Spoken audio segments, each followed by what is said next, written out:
ba, Adrian? Lumabas ka na nga ng kwarto ko. Ang ingay-ingay niyang cellphone mo eh.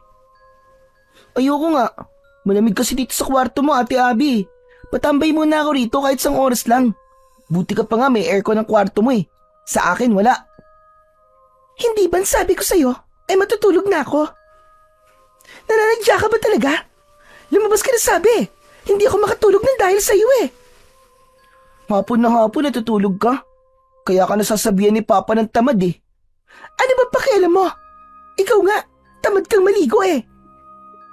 Hindi ko na sinagot ang sinabing yun ng mas nakatatanda kong kapatid na si Abby. Mas lalo pa siyang naasar nang dumapa ako sa kama niya at nagpatuloy ako ng paglalaro ko sa aking cellphone. Naka-full ang volume nun, kaya naman umaalingaw-ngaw talaga ang malakas na tunog ng cellphone ko sa buong kwarto ni Ate Abby. Dalawa lang kaming magkapatid ni ate. 10 taon pa lang ako, habang siya naman ay 17 taong gulang na. Dahil masyadong magkalayo ang edad namin, ay palagi kaming magkaaway. Ewan ko ba, pero paborito ko kasing asarin ang kapatid ko dahil mas mabilis siyang mapikon. Nagulat ako nang bigla akong sinipa ni Ate Abby. Kahit hindi malakas ang pagsipa niya, ay umiyak ako ng malakas. Aray! Aray ko, ang sakit ng tagiliran ko! Lagot ka, isusumbong kita kay Papa! Naninipa ka bigla! Ang arte-arte mo! Hindi naman malakas ang sipa ko sa'yo! Gusto mo ba lakasan ko pa? Para mas masaktan ka lalo? Papa, si Ate Abby oh! Sinipa ako!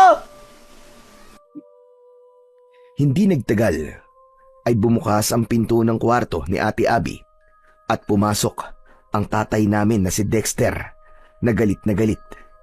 Mas nilakasan ko ang pag-iyak ko para ako ang kampihan ni Papa. Yun kasi ang madalas kong ginagawa at sa huli ay ang kapatid ko ang napapagalitan. Ano na namang iniiyak mo, Adrian? Ang lakas-lakas ng boses nyo. Hindi ba sabi ko kapag ganitong oras na, ay wag na kayo mag-iingay dahil nagtatrabaho pa ako? Si ate po kasi, sinipa niya po ako sa tagiliran, sobrang sakit po. Parang nabalian po yata ako ng 3 ribs. Aray, ang sakit-sakit. Sinungaling. Talagang nabilang mo pa kung ilang ribs ang nabali sa'yo ha? Saka may hinanang naman ang pagkakasipa ako sa'yo ha? Ang OA mo talaga. Maniwala po kayo sa akin, Papa. Sobrang sakit po talaga ng sipa sa akin ni ate. Tingnan niyo oh, namumula pa nga oh. Dapat lang sa'yo na sipain ka. Kanina pa kita pinapalis sa kwarto ko kasi matutulog na ako. Pero ayaw mo. Tapos ang ingay-ingay pa yung cellphone mo. May sarili ka namang kwarto, di ba? Eh, walang aircon dun eh. Gusto ko rito kasi may aircon. Papa, hindi ba sabi niyo po, hindi po kami dapat magsakitan kasi magkapatid po kami? Pero sinipa po ako ni ate. Tumahimik ka na nga dyan, Adrian. Akala mo ba, hindi ko alam na nagkukunwari ka lang, na sinaktan ka ng ate mo para siya ang pagalitan ko? At ikaw naman, Abby, hindi ka ba pwede magpasensya sa kapatid mo? Baka nakakalimutan mong mas matanda ka kaysa sa kanya. Papa, kilala niyo po yung si Adrian. Sobrang kulit po niyan. Kahit anong pagtitimpi ang gawin ko dyan, ay talagang mauubusan ako ng pasensya sa kakulitan niya. Adrian, sige na. Lumabas ka na ng kwarto ng ate mo. Doon ka na lang sa sala at mas presko doon. Pero Papa... Lalabas ka ba o kukunin ko yung cellphone mo at 1 linggo mo yang hindi magagamit? Sige, mamili ka. Ano ba yan? Ang daya-daya naman. Bakit kasi hindi niyo palagyan ng aircon ng kwarto ko para hindi na ako nagpupunta dito sa kwarto ni ate kapag mainit eh. Saka na kapag may naipon na ako. Huwag ka nang maraming sinasabi. Lumabas ka na! Labag sa kalooban ko na lumabas ako ng kwarto ni Ate Abby. Masama ang loob ko dahil hindi ako kinampihan ni Papa sa pagkakataon na yon. Wala na akong nagawa kundi ang magpunta sa sala. Humiga ako sa malambot na sofa at itinuon ko na lang ang aking atensyon sa paglalaro ng games sa aking cellphone. Si Papa na lang ang kasama namin ni Abby sa bahay namin. Ang mama kasi namin ay 2 taon nang patay dahil sa kanser. Simula noon, si Papa na ang naging nanay at tatay namin ni ate. Nagtatrabaho si Papa bilang isang arkitek. Gumagawa siya ng plano para sa mga bahay at buildings. Maayos naman ang buhay namin. Naibibigay ni Papa ang pangangailangan namin, pero hindi niya kami pinalaki ni Ate Abby na spoiled. Ang totoo nga niyan, kaya madalas kong asarin ang kapatid ko, lalo na kapag nasa bahay si Papa, ay upang mapansin ako ni Papa. Sa sobrang busy niya kasi sa trabaho, ay wala na siyang oras sa amin ng ate ko. Yun lang kasi ang paraan ko para pansinin ako ng Papa namin. Kinagabihan, matapos magluto ni Papa ng hapunan, ay tinawag na niya kami ni Ate Abby. Seryoso si Papa sa paghahain ng pagkain nang umupo ako. Pinanood ko si Papa sa kanyang ginagawa. Papa, bakit hindi pa po kayo kumuha ng kasambay para meron na pong gumagawa ng mga gawaing bahay dito? Saka yung pagluluto po, para hindi na po kayo napapagod. Oo nga naman, Papa. Para after ng work mo, makakapagpahinga ka na. Wala ka nang iintindihan, di ba? Ay nako mga anak, dagdag gastos lang yan. Kailangan natin magtipid, lalo na't nasa college ka na, Abby. Saka kapag kumuha pa ako ng kasambay, mas lalo lang kayo magiging tamad. Hindi kayo matututo sa mga gawain dito sa bahay. Lalo ka na, Abby, dalaga ka na. Aba, kahit yata pagsasaing hindi ka pa marunong.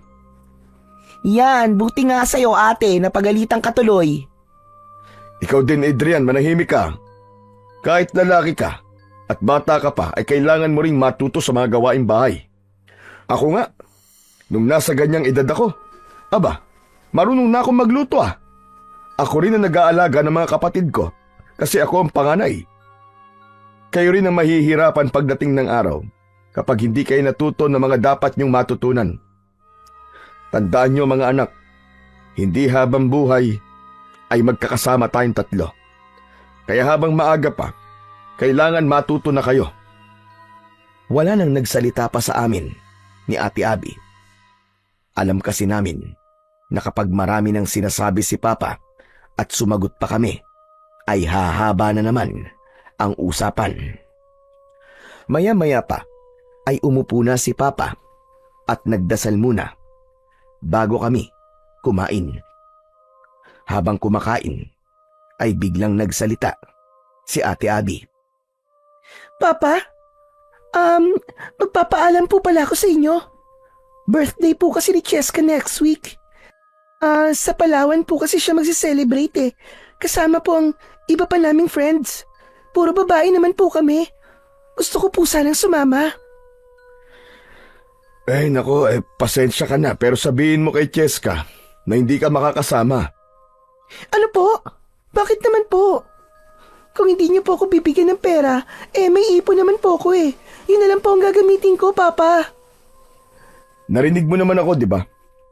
Hindi pwede. May pupuntahan kayo ni Adrian. Saan po kami pupunta ni ate, Papa? Sa Lola Melda nyo. Sa probinsya, kung saan lumaki ang nanay nyo. Ano ba yan? Ayoko, Papa. Hindi po kami close ni Lola Melde. Tapos pupunta pa kami ron. Kaya nga para makilala nyo siya. Doon kayo ng buong bakasyon. Susunduin ko na lang kayo kapag pasukan nyo na sa school. Yes, okay lang sa akin, Papa. Gusto ko pong makilala si Lola Melda. Noong buhay pa po kasi si Mama, palagi niya pong kinikwento na napakabait daw po ni Lola. Sigurado po akong matutuwa si Lola kapag nakita po niya kami ni ate. Kung gusto mo, ikaw na lang ang pumunta ron, Adrian. Pabida ka. Papa, kahit wag mo na lang akong payagan na sumama sa Palawan. Basta, wag mo na lang akong papuntahin kay Lola Melda. Kahit dito na lang po ako sa bahay ng buong bakasyon. Hindi pwedeng masunod ang gusto mo sa pagkakataong ito, Abby. Naisip ko na kailangan magsama kayo ng kapatid mo sa ibang lugar at baka sakaling doon kayo magkasundo. Kay Lola Melda nyo, simple ang buhay. Walang TV, walang internet, at walang kuryente. Sigurado ko na mapipilitan kayo magbanding ni Adrian. Hindi na ako natutuwa na halos araw-araw kayo nagbabangayan. Dadalawa na nga lang kayong magkapatid tapos palagi pa kayo nag-aaway. Aba, mga anak, hindi magandang tignan yun. Eh di si Adrian na lang po ang ipadala nyo kay Lola Melda. Total, siya lang naman po may gustong pumunta ron eh. Basta, buo na ang desisyon ko. Isa pa, ayaw mo bang makilala ang lola mo? Nanay siya ng mama nyo, kaya dapat ay maging malapit kayo sa kanya. Bukas ay ihahatid ko na kayo ron, kaya mag-empake na kayo pagkatapos nyo kumain. Papa, sa akin po wala naman pong problema eh. Maganda nga po yun kasi makakapunta po ako sa ibang lugar. Wala rin po akong pakialam kahit wala pong kuryente ron at internet. Nagsalita ang konting init ay sumisiksik sa kwarto kung may aircon. Alam mo ba ang ibig sabihin kapag walang kuryente ha? Ibig sabihin, walang aircon, walang electric fan. Hindi na kailangan ng electric fan o aircon sa lugar ng lola nyo. Mataas ang kinaroroonan ng baryo nila, kaya malamig doon kahit summer. Magiging komportable kayo ron. Naisama na ako ron ng nanay nyo ng isang beses. Kaya alam ko yan. Natawa ako sa naging reaksyon ni Ate Abby. Kulang na lang ay malukot ang mukha niya sa sobrang pagsimangot niya. Sa akin naman ay ayos lang talaga na pumunta kami kay Lola Melda. Marami kasing naikwento sa akin si Mama tungkol kay Lola Melda. Ang sabi niya ay napakabait ni Lola Melda kasi kahit hindi siya nito totoong anak, ay inalagaan at itinuring siya nito na parang tunay nitong anak. Kung hindi raw nakita ni Lola Melda si Mama sa gubat, ay malamang hindi nabuhay si Mama at wala rin kami ni Ate Abby sa mundo. Pagkatapos naming kumain, ay excited akong nag-empake ng mga dadalhin ko sa pagpunta namin kay Lola Melda sa probinsya. Natulog ako ng maaga dahil ang sabi ni Papa ay madaling araw daw kami babiyahe. Makalipas ang ilang oras ay ginising na ako ni Papa. Naligo na ako at inilagay na namin ni Ate Abby ang mga gamit namin sa likod ng kotse. Hindi nagtagal ay bumiyahe na kami. Nasa backseat si Ate Abby habang ako naman ang katabi ni Papa sa unahan. Abby, tipirin nyo ni Adrian yung allowance na ibinigay ko sa inyo ha. Matuto kayo mag-budget ng pera. Pwede bang wag na tayong tumuloy? Hindi ko alam eh. Para bang bigla akong kinabahan. Hala si ate, ang daming dahilan. Papa, nag-iinarte na naman si ate oh. Palagi nalang ganyan yan. Hoy, tumigil ka. Hindi ako nag-iinarte no. Sa kinakabahan talaga ako eh. Ano magagawa ko? Paepal ka. Normal lang nakabahan ka, Abby. Pero sigurado ko na magiging maganda ang kalalabasan ng pagbabakasyon nyo sa Lola Melda nyo. Matutuwa yon kapag nakita niya kayo. Saka, napakabait niya, kaya makakasundo niyo siya. Kapag nakilala niyo ang lola niyo, masasabi niyo na totoo pala talaga lahat ng kinikwento ng mama niyo tungkol sa kanya. Excited na po akong makilala si Lola Melda, Papa. Sus, sip-sip. Kunwari excited, kahit hindi naman. Ay nako, makatulog na nga lang. Inaantok pa ako. Huwag ka magulo ha. Papa, ano po palang mga pwede pong gawin dun sa baryo ni Lola Melda? Meron ba rong magagandang pasyalan? Aba, meron. May talon doon na nasa loob ng gubat. Tapos napakalamig daw ng tubig. Magpasama kayo kay Lola Melda nyo pagdating nyo roon ng ate mo. Papa, hindi po ba pwedeng sumama rin po kayo ron sa amin? Hindi pwede anak may trabaho pa ako na kailangan tapusin.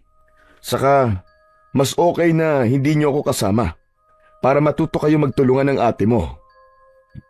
Gaano po kami katagal doon, Papa? Siguro 1 buwan lang. Basta susunduin ko na lang kayo. Oh, baka inaantok ka pala ha. Pwede ka matulog muna at mahaba pang biyahe natin. Sige po, Papa. Iidlip na lang po muna ako. Umayos ako ng pagkakasandal at pumikit na ako. Hindi nagtagal ay nakatulog na ako habang si Papa naman ay patuloy lamang sa pagdadrive. Hindi ko alam kung gaano na ako katagal natulog nang gisingin ako ni Papa. Aniya ay kakain daw muna kami. Bumaba kami at pumasok sa isang fast food restaurant. Pagkatapos naming kumain ay bumiyahe na ulit kami. Habang umaandar ang kotse ay nakatingin ako sa dinadaanan namin. Paunti ng paunti ang mga building na nakikita ko. Pagsapit ng hapon ay puro kabahayan na ang nakikita ko sa labas. Hanggang sa pataas na ng pataas ang aming dinadaanan. Papalubog na rin ang araw ng oras na yon. Papa, malapit na po ba tayo? Oo, malapit na.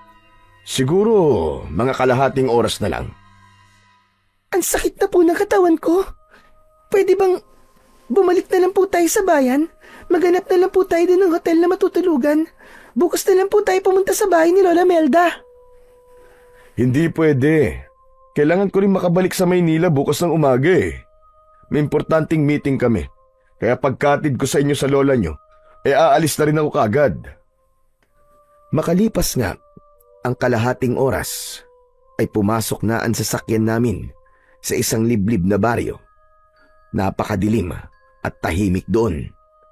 Hanggang sa ihinto na ni Papa ang sasakyan sa tapat ng isang kubo.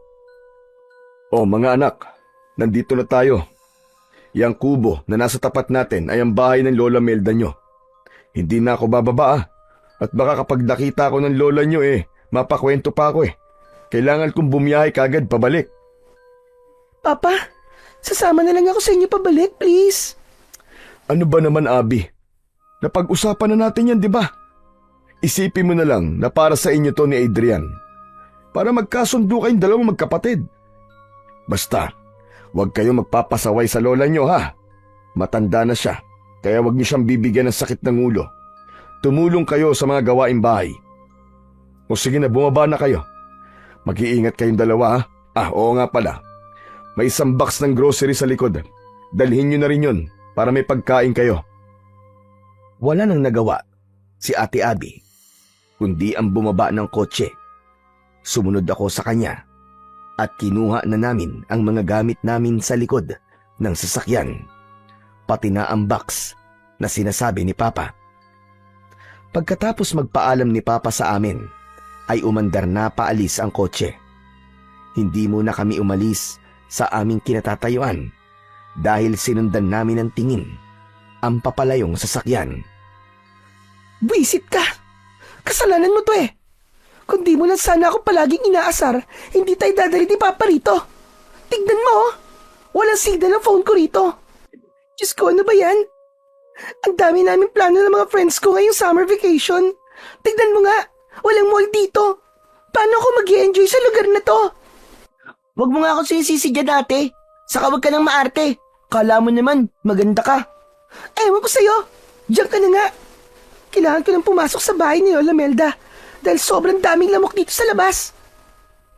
Naunang maglakad si Ate Abby papunta sa kubo.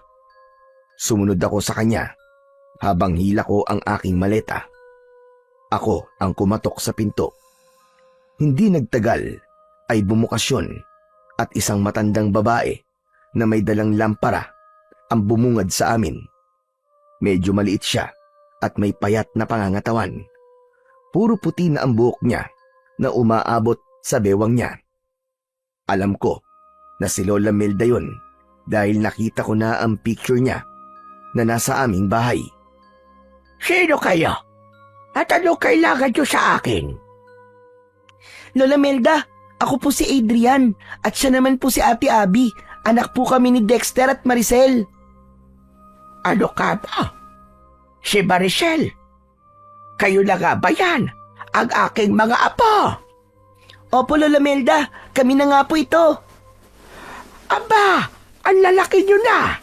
Huli ko kayong nakita ay ilang taon lang ang nakakaraan. Bata pa ang ate mo doon at ikaw naman ay sanggol pa.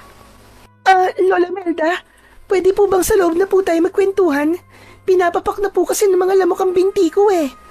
Ay, pasensya na. O sige, pasok kayo. Pagpasensyahan nyo na at maliit lamang ang bahay ko. Tuluyan ng binuksan ni Lola Melda ang pinto. Pumasok na kami ni Ate Abby. Iniligay namin sa isang sulok ang aming mga dala at naupo kami sa nag-iisang papag na naroon. Nang ipatong ni Lola Melda ang lampara sa ibabaw ng lamesa, ay humila siya ng upuan at naupo siya sa harapan namin ng kapatid ko. Kumusta kayo? Nakatutuwa na ba at dinalaw niyo ako rito? Ang papa niyo, nasaan siya? Hinatid lang po niya kami rito, Lola. Umalis din po siya kagad. Kailangan po kasi niyang makabalik kagad sa Maynila bukas ng umaga kasi may trabaho pa po siya. Ay, ganun pa. Abay, sayang naman. Sana ay nagpakita siya sa akin kahit sandali lang. Huwag po kayong mag-alala kasi kapag sinundo po kami rito ni Papa ay magkakausap din po kayo. Alam niyo ba, ang totoo ay nag-iipon ako ng pera para pamasahe ko papunta sa Maynila. Gusto ko sana kayong dalawin. Nang namatay kasi ang nanay niyo, ay hindi ako nakapunta dahil may sakit ako doon. Bukod sa gusto ko kayong makita, ay gusto ko rin sanang dalawin ang puntod ng nanay ninyo. E di sumama na lang po kayo pagbalik po namin sa Maynila, Lola, para hindi na po kayo magbayad ng pamasahe, di po ba? Kailan ba kayo susunduin ng papa ninyo? Ang sabi po kasi ni Papa baka 1 buwan daw po kami rito. Para daw po makilala ka namin ni ate. Nawala ang ngiti ni Lola Melda. Biglang naging seryoso ang mukha niya hanggang para na siyang natatakot. Isang buwan? Aba, 1 buwan kayong mananatili rito. Opo, Lola. Ito po kasing si Adrian. Palagi po akong inaaway at inaasar. Napuno na po si Papa sa pag-aaway namin. At ang naisip niya pong solusyon para magkasundo po kami ni Adrian ay dalhin po kami rito. Para raw makapag-banding kami ni Adrian. As if makikipag-banding ako dyan, no? Mas gugustuhin ko pa nakausapin ng mga ibon at manok dito kesa dyan sa kapatid ko. Hindi rin naman kita gustong kausapin, ate. Parehas lang tayo ng nararamdaman. Talaga? Sandali lang. Huwag kayo mag-away. At isa pa, hindi kayo maaaring magtagal dito.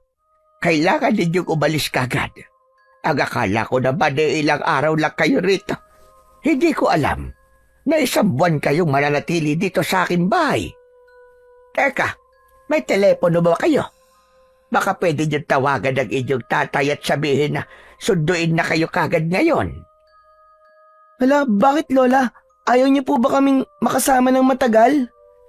Hindi naman sa ganun na po. Ang totoo niyan gustong-gusto kayong makasama na matagal. Pero hindi sa lugar na ito. Hindi kayo maaaring magtagal dito. Abi, ilabas mo na ang inyong telepono at tawagan mo kagad ang tatay mo. Lola, simula po nang dumating kami rito ay wala na pong signal ang cellphone ko. Ano ka ba? Signal?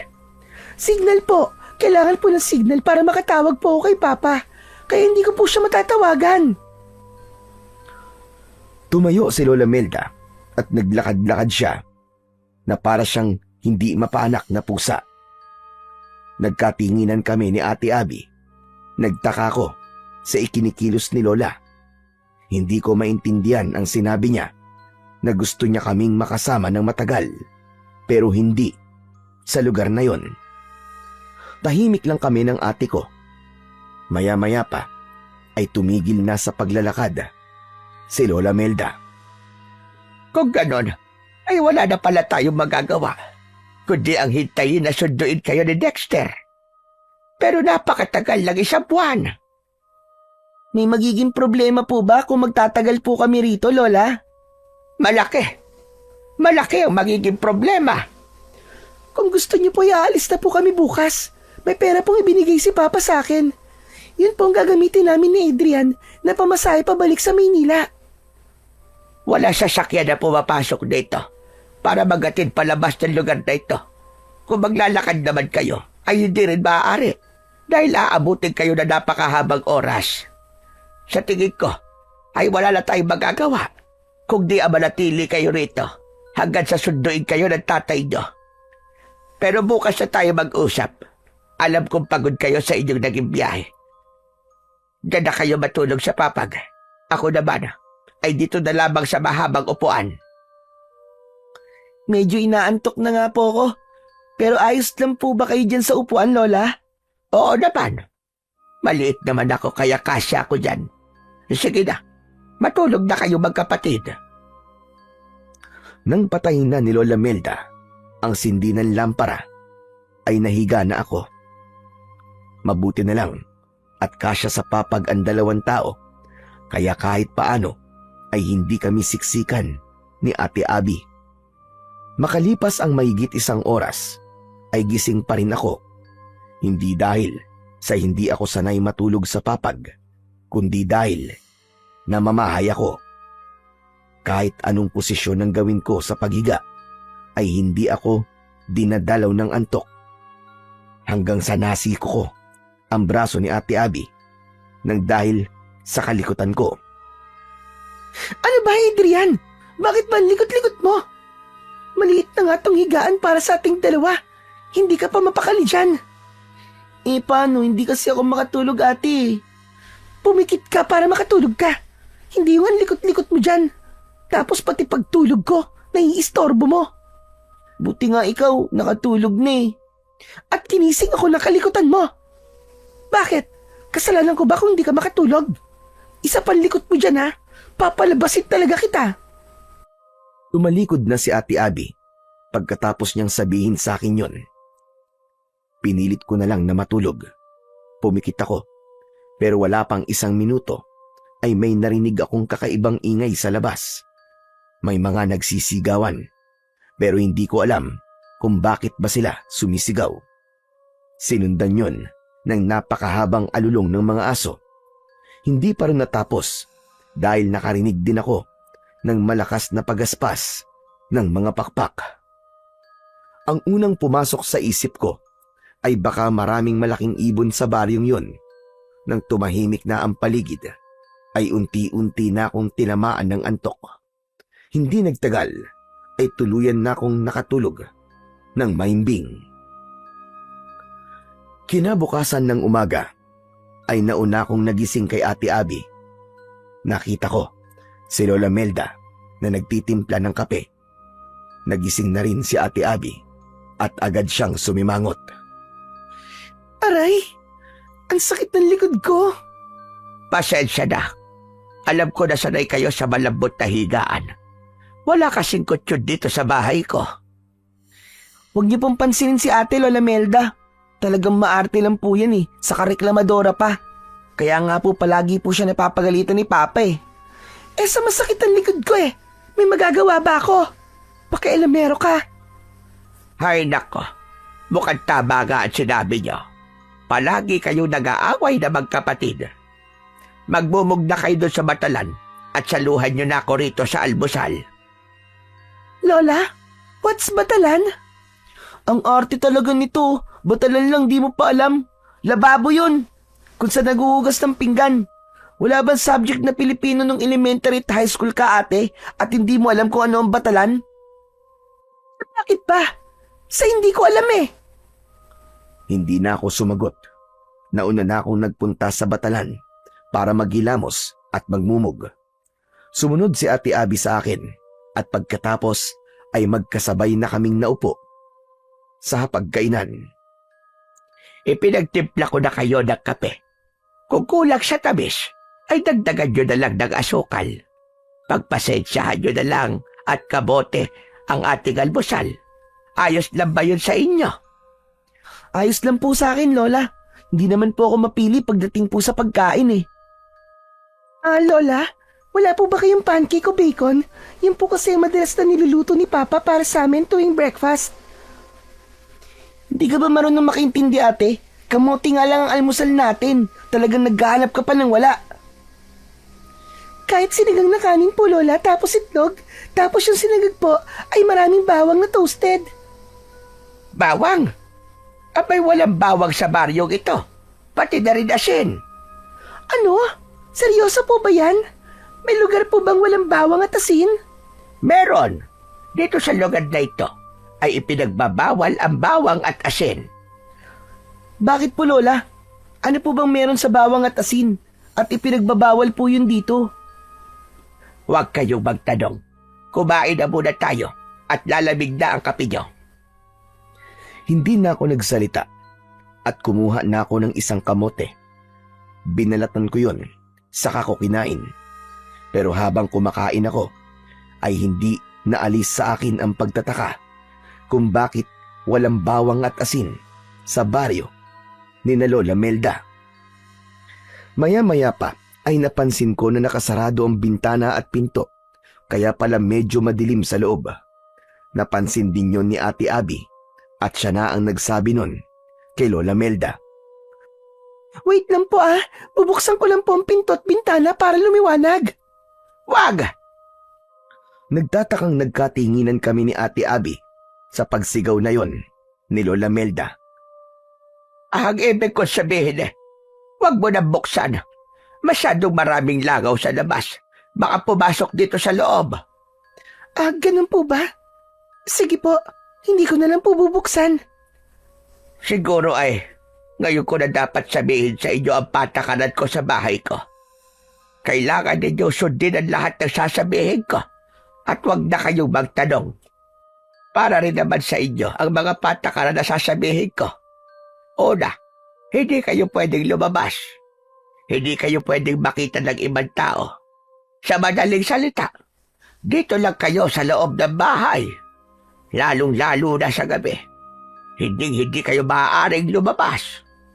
Pangalawa, kahit na anong marinig nyo sa gabi, ay huwag niyong papansinin. Huwag kayong sisilip sa labas. At kung may makikita kayong kakaiba, huwag nyo rin pansinin. At ang paghuli, ayokong magtatanong kayo ng kung ano-ano dahil wala kayong sagot na makukuha sa akin. Gawin nyo ang lahat ng sinabi ko at magiging ligtas kayo sa lugar na ito. Wait lang po, Lola. Ibig po bang sabihin ay hindi kami makakapamasyal ni Adrian? As in, dito lang po kami sa loob ng bahay sa loob ng 1 buwan? Ganon na nga. Hindi kayo maaaring lumabas. Pero ang boring naman po nun. Buti po sana kung may TV kayo rito o kaya internet connection. Pero wala Anong gagawin namin dito? Hindi ba sabi ko ay huwag na kayong magtanong. Sundin nyo na lang ang sinabi ko dahil para rin yun sa inyong kapakanan. Pero bakit po? May hindi ba magandang nangyayari sa lugar na to at bawal kaming lumabas at makita ng ibang tao? Gaya na sinabi ko, Abe, huwag na kayong magtanong. Sige na. Tapusin nyo na ang pagkain nyo. Hindi na kami nagsalita pa ni Ate Abby. Nang magkatinginan kami, ay alam ko na iisa ang nasa isip namin. Nagtataka kami sa mga patakarang sinabi ni Lola Melda. Hindi ko akalain na sa loob ng 1 buwan ay doon lang kami sa loob ng bahay niya. Para sa akin ay hindi ganoong bakasyon ang iniisip ko. Ang buong akala ko pa naman ay makakagala kami sa lugar na yon. Pero base sa mga sinabi ni Lola ay mukhang hindi yon mangyayari. Pagkatapos naming mag-almusal ay nagpaalam sa amin si Lola Melda. Aniya ay magtutungo siya sa taniman nito ng gulay upang kumuha ng kakainin namin mamayang pananghalian. Isinarado niya ang pinto pagkaalis niya. Humiga ako sa papag habang naglalaro ng isang offline games sa aking cellphone. Si Ate Abby naman ay hindi mapakali at panay ang lakad niya.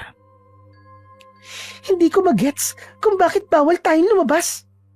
Anong gagawin natin dito sa loob ng bahay ni Lola? Wala namang mapaglibangan dito. Wala ring internet. Paano ko malalaman ang ginagawa ng mga friends ko? Siguro merong mamamatay tao dito na gumagala, no? Kaya hindi tayo pwedeng lumabas. Ewan ko. Sabi ko na nga, be. Hindi na dapat ako pumunta rito. Kung alam ko lang na ganito ang sitwasyon dito, hindi na sana ako sumunod kay Papa. Nagmatigas na lang sana ako. Huwag ka na magalit dyan, ate. May cellphone ka naman, di ba? Gamitin mo na yan para malibang ka. At paano naman ako malilibang sa cellphone ko, Aber, kung walang internet connection? Saka sige, gamitin mo ng gamitin yung cellphone mo para malobat ka agad yan. Sa tingin mo ba, makakapag-charge ka kapag nalobat yan? Ipapaalala ko lang sa'yo na walang kuryente rito. Agad akong huminto sa paglalaro nang mapagtanto ko yun. Kinabahan ako dahil kalahati na ang nabawas sa battery percentage ng cellphone ko. Hindi ako sigurado kung ilang araw na lang ang itatagal ng battery ng cellphone ko kapag palagi ko yung ginagamit. Naku, oo nga no. Pero hayaan mo ate, kakausapin ko si Lola Melda, sasabihin ko sa kanya na baka pwede tayong lumabas kahit sa likod lang tayo ng bahay niya. Hindi naman siguro tayo makikita ron ng mga tao, di ba? Isa pa yan sa hindi ko maintindihan eh. Kung bakit hindi tayo pwedeng makita ng ibang tao. Walang sense yung mga patakaran niya. Tama ka dyan, ate. Saka, nagtataka rin ako kung bakit biglang nagbago ang mood ni Lola nang malaman niya na 1 buwan tayo rito, di ba? Kasalanan mo to eh. Dapat kasi, hindi ka pumayag na sabihin ni Papa na dadalhin niya tayo rito. Masyado ka kasi pabibo kay Papa eh. Kung sumang-ayon ka lang sana sa akin at dalawa tayong tumutol sa gusto ni Papa, baka mas nakinig siya sa atin. Hindi ko naman kasi alam na ganito ang mangyayari, ate. Sa totoo lang, okay lang sa akin na walang internet at kuryente. Akala ko makakagala tayo rito, pero hindi pala. See? Akala mo kasi ay palagi ako nag-iinarte. Mas matanda ako sa'yo, no? Kaya mas marami akong alam kaysa sa'yo. Saka, hindi ba sinabi ko na bago tayo umalis, kinakabahan ako? Tama pala ang kutob ko. Hindi pala talaga dapat tayo tumuloy dito. Ewan ko ba kasi dun kay Papa kung bakit gustong-gusto niya makilala pa natin si Lola Melda. Nabuhay naman tayo nang hindi natin siya nakikilala, di ba? Oh, tignan mo ang nangyari ngayon sa atin. Stranded tayo rito. Ate, huwag ka naman magsalita ng ganyan. Nanay ni Mama si Lola Melda, kaya walang masama kung makikilala at makakasama natin siya, di ba? Anong nanay yung sinasabi mo? Hindi naman totoong nanay ni Mama si Lola Melda. Technically, hindi natin siya kaano-ano. Nagulat kami ni Ate Abby nang biglang bumukas ang pinto at pumasok si Lola Melda. Namutla si Abby dahil seryoso ang muka ni Lola habang bitbit niya ang isang basket na may nakalagay na mga gulay. Lola, nandiyan na po pala kayo. Ang bilis niyo naman po. Akala ko po mamaya pa po kayo babalik. Malapit lang dito taniman ko ng mga gulay. Akala niyo ba ay magtatagal ako ron? Kaya kung ano-anong pinag-uusapan yung dalawa. Si ate lang po ang kung ano-ano po ang sinasabi. Anong ako lang? Narinig ko mga sinabi mo, Abby. Tama ka. Hindi nga ako ang totoong nanay ni Maricel. Pero kahit hindi ko siya kadugo, ay itinuring ko siya na parang nanggaling sa akin. Kung buhay lang sana nanay niyo, siya mismo magpapatunay nun. Naniniwala naman po ako sa inyo, Lola eh. Madalas po kayong ikwento sa amin ni Mama nung buhay pa po siya. Wala po siyang nasabing hindi maganda tungkol sa inyo. Kaya nga po nang sabihin po ni Papa na pupunta kami rito ni ate, ay pumayag po kagad ako. Si Ate Abby lang po talaga ang kung ano-anong sinasabi tungkol sa inyo eh. Talagang nilaglag mo ako ha?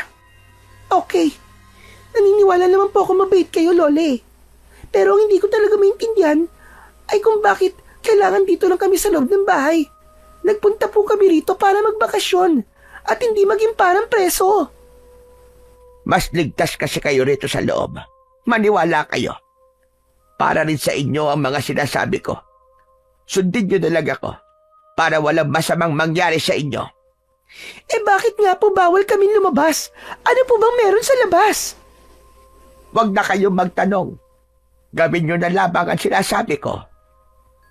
Mas maganda po kung maiintindihan namin ng kapatid ko kung bakit bawal kami lumabas. Kaya please naman, Lola, sabihin niyo na po sa amin ang dahilan. Mas mabuting hindi niyo na lamang malaman. Mamaya na tayo mag-usap. At lilinisin ko pa ang mga gulay na kinuha ko. Diretsyong naglakad si Lola Melda sa batalan habang nagkatinginan kami ni Ate Abby.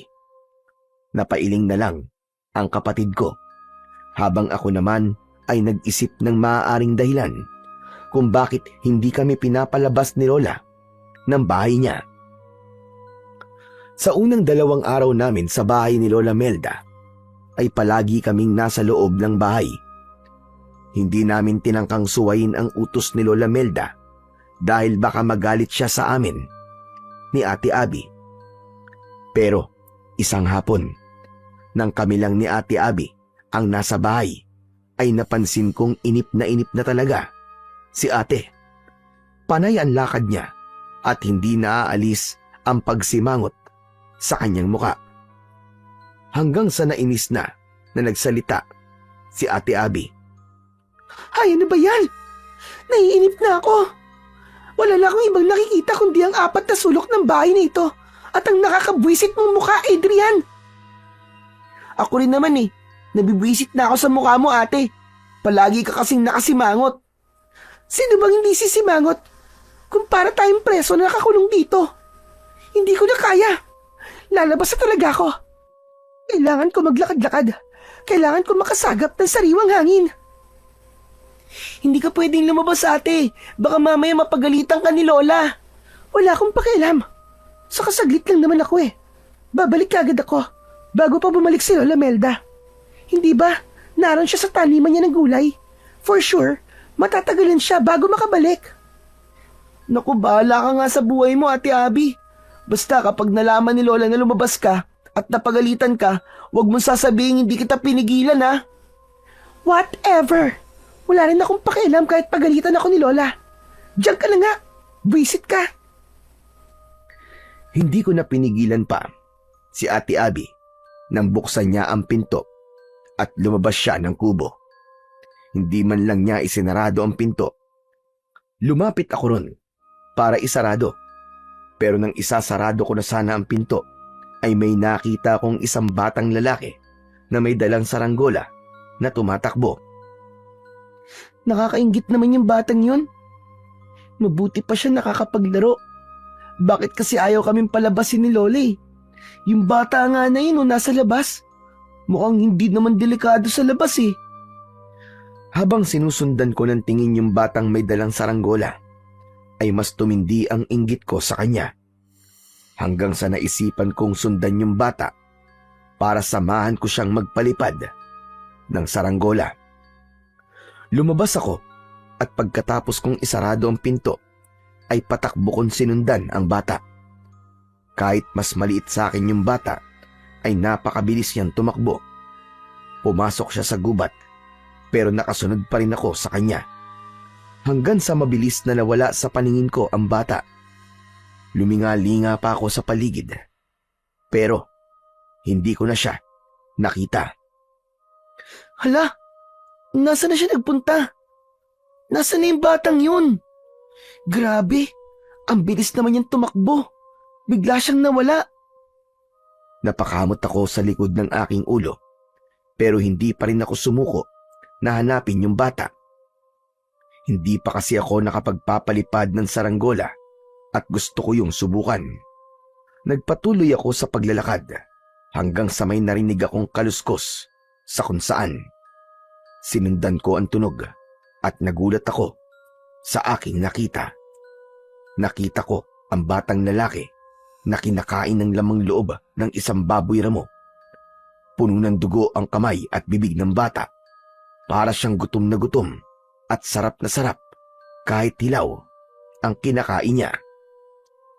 Hindi ako nakagalaw sa aking kinatatayuan. dahil sa sobrang pagkabigla. Nagulat ako nang mula sa likod ko ay may kamay na tumakip sa aking bibig. Hinila ako ng taong yun palayo. Sinubukan kong makawala pero mas malakas sa akin ang taong yun. Binalot ako ng takot. Gusto kong sumigaw pero hindi ko magawa. Nang nakalayo na kami sa bata ay saka lang ako pinakawalan ng taong humila sa akin. Sisigaw sana ako pero pagharap ko ay nakita ko si Lola Melda. Bakas sa mukha niya ang galit. Lola, ikaw pala. Akala ko'y kung sino na eh. Umuwi na tayo at doon tayo mag-uusap. Pero Lola, yung bata po. Yung bata. Hindi ka ba talaga marunong makinig? At sabi ko ay sa bahay na tayo mag-uusap. Nauna nang naglakad si Lola Melda at wala na akong nagawa kundi ang sumunod sa kanya. Napansin ko na nagmamadali ang lola ko sa paglalakad at halos hindi ko siya masabayan. Pagdating namin sa bahay ay naroon na si Ate Abby at kumakain siya ng suman. Buti naman at nakita mo siya, Lola. Salamat naman at ligtas ang kapatid ko. Adrian, hindi ba't sabi ko sa iyo ay hindi kayo pwedeng lumabas? Ganun ba kahirap ang pinapagawa ko sa inyong magkapatid?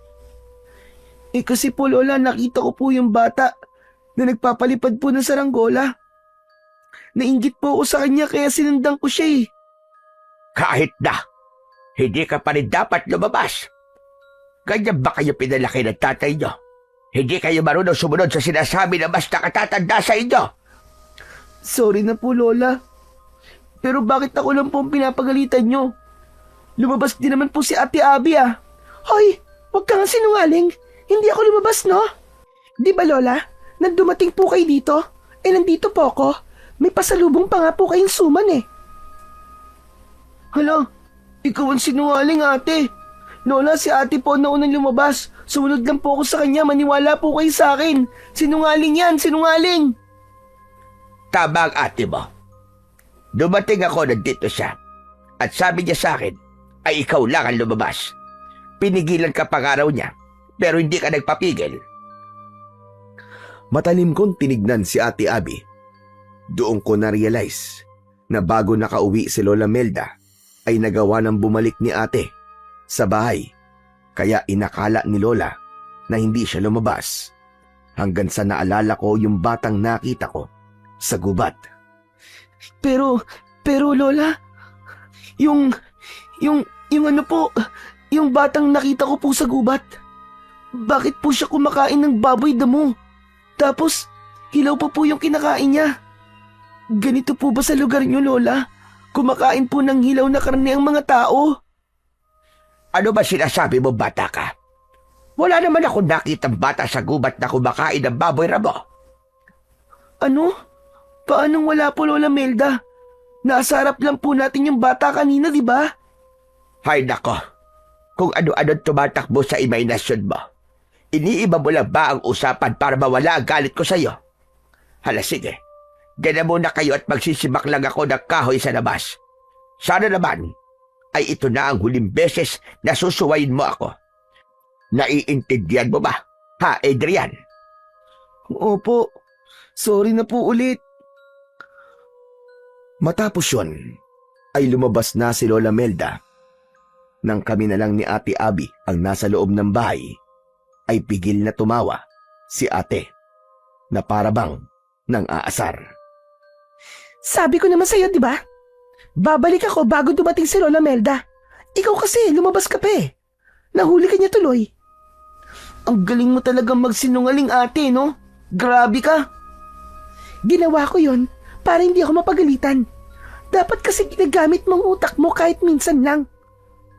Pero teka, ano yung sinabi mo kanina na may nakita kang batang kumakain ng baboy ramo? Totoo ba yon? O gawa-gawa kwento mo lang? Ate, maniwala ka. Pexman cross my heart. Totoong-totoo yun. Sinundan ko yung bata na may dalang saranggola. Pagpasok niya sa gubat, bigla siyang nawala. Tapos hinanap ko siya. Nang nakita ko ulit siya, ay kumakain na siya ng baboy ramo. Parang Siya pa nga mismo ang pumatay dun sa baboy damo na yun eh. Kasi puro dugo talagang kamay niya. Grabe ate, nakakatakot yung itsura niya. Kasi para siyang gutom na gutom at wala siyang pakialam kahit hilaw ang kinakain niya. Talagang nilantakan niya ate. Diyos ko, obvious naman na iniimbento mo lang yung kwento mo, no? Hindi ka panipaniwala. Sino naman kakain ng hilaw na karne tapos bata pa? Alam mo, kung gagawa ka ng kwento, yung kapanipaniwala naman sana. Pero ate, nagsasabi ako na totoo. Hindi ako nag-iimbento lang, maniwala ka ate. Kahit nga si Lola hindi naniniwala sa iyo eh. Ako pa kaya? Bahala ka nga kung ayaw mo maniwala. Basta, nagsasabi ako na totoo. Maarting inirapan ako ni Ate Abby. Itinuon niya ang kanyang atensyon sa kanyang cellphone habang ako naman ay napaisip kung totoo o hindi ba ang aking nakita. Pero sa huli, alam ko sa sarili ko na hindi yun isang imahinasyon. Alam ko sa sarili ko na totoong totoo ang nangyari. Ang ipinagtataka ko lang ay kung bakit may batang kumakain ng hilaw na karne sa baryong yon. Kinagabihan, ginisang gulay ang inihain ni Lola Melda sa amin. Nang tikman ko yon, ay hindi ko naiwasan ang mapasimangot. Bakit naman parang hindi mo nagustuhan ang niluto ko, Adrian? Talagang may pagsimangot ka pa dyan. Eh kasi po, wala pong lasa yung niluto niyo eh. Kahit po yung mga niluto niyo nung mga nakaraang araw, wala rin pong lasa. Talaga po bang wala po kayong asin sa baryong to? Hindi ba sinabi kong wala? Hayaan mo na at masustansya ang pagkain kapag walang asin. Saka, kulang po sa flavor ang mga luto niyo, Lola. Sorry po pero nagsasabi lang po kami ng totoo. Mas masarap po sana itong niluto niyo kung nagisa po muna kayo ng bawang. Iba po kasi talaga kapag may nilagay pong bawang sa ginisang gulay. Huwag na kayo magreklamo, magkapatid. Magpasalamat na lang kayo dahil meron kayo kinakain. Ang iba nga dyan ay nagugutom at nakukontento na lamang sa mga pagkain nakikita nila sa basurahan. Nagsasuggest lang naman po kami, Lola. Kung ayaw ninyo ng luto ko, ay magbukas na lamang kayo ng dilata sa mga dala niyong pagkain. Wala namang problema. Sorry po, Lola. Hindi naman po namin iniinsulto ang luto niyo eh. Nagsasabi lang po kami ni ate kung paano niyo po ito mapapasarap. Ganyan luto na ang nakasanayan ko rito. Kaya magtiis kayo. Hindi na kami nagsalita pa ni Ate Abby. Naramdaman ko noong mga oras na yon na nasaktan si Lola sa mga sinabi namin tungkol sa luto niya. Kaya kahit walang lasa ang ginisang gulay na yon, ay kumain pa rin ako at ipinakita ko kay Lola Melda na nasasarapan ako sa pagkain, kahit ang totoo ay hindi. Pagkatapos ng hapunan, ay naghugas na kami ni ate ng mga pinagkainan namin. Si Lola Melda naman ay inayos na ang aming tulugan. Nang lumabas na si Lola Melda, ay doon ko na kinausap si Ate Abby. Ate, ano kaya ang dahilan kung bakit walang bawang at asin sa baryong to, no? Malay ko, dito ba ako nakatira para masagot ko yung tanong mo? Ang sungit-sungit mo naman. Nagtatanong lang naman ng tao eh. Hindi ko naman sagot okay?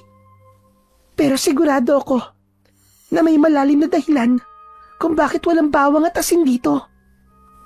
Ano palang nangyari ate nung lumabas ka? Saan ka pala nagpunta nun? Wala naman. Nagdakad-lakad lang ako. Umuwi na kagad ako kasi ang sama ng tingin sa akin ng mga taong nakakita sa akin Para bang gusto nila akong saktan. Grabe, ang creepy nila. As in. Ibig sabihin, may nakakita sa'yo na ibang tao ate. Halaka. Hindi ba ang sabi ni Lola ay hindi tayo pwedeng makita ng ibang tao sa lugar na to? Wala namang ginawa sa akin yung mga tao Bukod sa tinigdan lang nila ako na masama. Siguro, hindi lang sila sanay na makakita ng ibang tao rito. Kaya masasabi ko na okay lang si Lola sa pagbabawal sa atin na lumabas. Hindi naman ako sinaktan ng mga tao ate, baka kasi Hindi sa mga tao tayo pinag-iingat ni Lola. Saan naman? Sige nga, sabihin mo. Ewan ko ate Pero simula nung nakita ko yung bata na kumakain ng baboy ramo, ay nagkaroon na ako ng masamang pakiramdam sa lugar na to. Kung pwede nga lang na umalis na tayo rito ngayon Aalis na kagad tayo Sa tingin mo ba makakalis tayo kagad? Makakalis lang tayo rito kapag sinundo na tayo ni Papa. Saka ikaw kaya ang may gustong pumunta rito, di ba? Tapos ngayon, gusto mo nang umuwi? Ewan ko sa'yo. Ate, hindi ko kasi ini-expect na ganito ang lugar na to tapos ayaw pa tayong palabasin ni Lola. Akala ko kasi ay kagaya ito ng mga probinsyang napapanood ko sa TV. Yung bang maraming batang naglalaro sa labas, tapos pwede akong sumali sa kanila, maglalaro ng tagu-taguan, ng tumbang preso. Yung maraming pwedeng puntahan, gaya ng dagat o kaya bundok. Kahit nga yung talon na sinasabi ni Papa na nasa loob ng gubat, hindi pa natin napupuntahan kasi nga bawal tayong lumabas Naputol ang pag-uusap namin ni Ate Abby nang pumasok na si Lola Melda. Hindi kasi niya pwedeng marinig ang pinag-uusapan namin ni ate dahil baka kung ano pa ang isipin niya at magalit na naman siya sa amin. Mabait naman si Lola Melda pero parang napakarami niyang hindi sinasabi sa amin ng kapatid ko. Nang sumapit na ang 9:00 ng gabi ay humiga na kami. Hindi nagtagal ay nakatulog na kami ni Ate Abby. Makalipas ang ilang oras ay nagising ako dahil kailangan kong gumamit ng banyo. Kinapa ko ang posporo sa lamesa at sinindihan ko ang lampara. Dinala ko ang lampara sa banyo at nang natapos na akong umihi ay naglakad na ako pabalik sa papag. Sandali akong natigilan nang makita kong wala si Lola Melda sa mahabang upuan kung saan siya natutulog. Hindi ko alam, pero bigla akong kinabahan ng mga sandaling yon. Ganun pa man, inisip ko na lang na baka lumabas lang siya para magpahangin. Pinatay ko na ang sindi ng lampara at bumalik na ako sa pagkakahiga. Pero nahirapan akong makatulog. Lumipas pa ang 1 oras pero hindi pa rin bumabalik si Lola Melda. Hanggang sa nagdesisyon na akong gisingin si Ate Abby. Marahan ko siyang tinapik sa braso. Ate, gising! Ate, gising! Ano ba, Adrian? Bakit ba ang hilig mong mang-abala na natutulog, kasi ate, si Lola, kanina pa siya wala Pagising ko kanina, wala na siya tapos 1 oras nang nakalipas pero wala pa rin siya. Baka nasa taniman lang ng gulay yon. Matulog ka na lang dyan. Ikaw talaga napaka-istorbo mo. Pero hindi naman siya nagpupunta sa taniman ng gulay ng ganitong oras, ate. Madaling araw na kaya. Di baka nagpapahangin? Baka hindi siya makatulog, kaya naglalakad-lakad siya. Hindi, ate. Kinakabahan kasi ako Baka kung ano na nangyari kay Lola. Hanapin kaya natin siya sa labas. Ayoko nga. Kung gusto mo, ikaw na lang. Total, ikaw naman na nakaisip. Wala ka talagang pakialam kay Lola, no? Kung ayaw mo akong samahan, ako na lang ang maghanap sa kanya. Bumaba ako sa papag at dire-diretso ako naglakad papunta sa pinto. Nang bubuksan ko na ang pinto, ay hinawakan ni Ate Abby ang braso ko. Oo na. Sasamahan na kita. Baka mamaya, kung ano pa mangyari sa'yo sa labas, paniguradong masisisi naman ako ni Papa. Natuwa ako dahil sinamahan ako ni Ate Abby sa paglabas ng bahay. Napakalamig ng hangin at sobrang tahimik ng paligid. Sinabi ng ate ko na baka nasa likod ng bahay si Lola, kaya naglakad kami papunta roon. Habang papalapit kami sa likod ng bahay, ay nakarinig kami ng malakas at mabilis na paghingal. Natatakot na nagkatinginan kami ni Ate Abby. Sumenya siya sa akin na wag akong maingay. Naging maingat ang aming pagakbang habang nakasandal kami sa dingding ng kubo. Pagsilip namin ay nakita namin sa likod ng kubo ang isang nilalang na nakatalikod sa amin. Nakaluhod siya at para siyang may kinakain na kung ano. Dahil madilim ay hindi namin masabi kung si Lola Melda ba yun. Ang sigurado lang kami ay isa yung matandang babae na may magulong buhok na kulay puti. Lola Melda, ikaw ba yan? Mabilis na lumingon ang nilalang. Sabay kaming napasigaw ni Ate Abby nang makita namin ang nakakatakot na itsura ng nilalang. Puno ng dugo ang bibig at kamay nito. Matutulis ang kanyang mga ngipin at mabalasik ang kanyang muka. Para siyang isang halimaw na hindi namin maintindihan kung ano talaga siya. May hawak ang nilalang na patay na manok at yun ang kinakain niya. Hinawakan ni Ate Abby ang kamay ko at hinila niya ako pabalik sa loob ng kubo. Mabilis niyang isinarado ang pinto.